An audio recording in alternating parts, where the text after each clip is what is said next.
First reading, Acts chapter 14 verse 5 to 18. But eventually, with the connivance of the authorities, a move was made by Gentiles as well as Jews to make a tax on them and to stone them. When they came to hear of this, they went off for safety to Lycaonia, where, in the towns of Lystra and Derbe and in the surrounding country, they preached the good news. There was a man sitting there who had never walked in his life, because his feet were crippled from birth. He was listening to Paul preaching.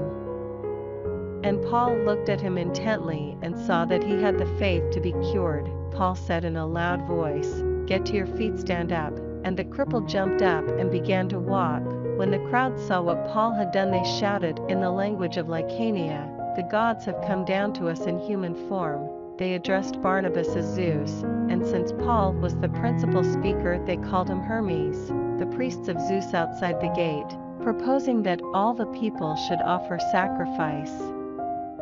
With them, brought garlanded oxen to the gates. When the apostles Barnabas and Paul heard what was happening, they tore their clothes and rushed into the crowd, shouting, "Friends, what do you think you are doing? We are only human beings, mortal like yourselves.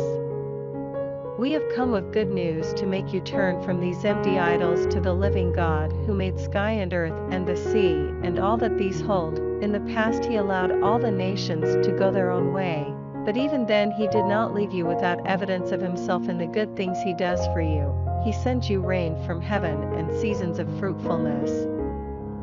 He fills you with food and your hearts with merriment. With this speech, they just managed to prevent the crowd from offering them sacrifice.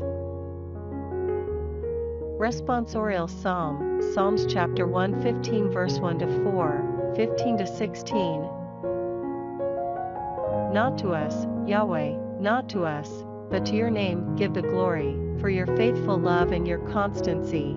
Why should the nations ask, where is their God? Our God is in heaven, he creates whatever he chooses. They have idols of silver and gold, made by human hands. May you be blessed by Yahweh, who made heaven and earth. Heaven belongs to Yahweh, but earth he has given to the children of Adam. Gospel, John chapter 14 verse 21 to 26. Whoever holds to my commandments and keeps them is the one who loves me, and whoever loves me will be loved by my Father, and I shall love him and reveal myself to him. Judas, not Judas Iscariot, said to him, "Lord, what has happened, that you intend to show yourself to us, and not to the world?" Jesus replied, "Anyone who loves me will keep my word, and my Father will love him, and we shall come to him and make a home in him. Anyone who does not love me does not keep my words. And the word that you hear is not my own. It is the word of the Father who sent me. I have said these things to you while still with you, but the Paraclete, the Holy Spirit, whom the Father will send in my name, will teach you everything and remind you of all I have said to you."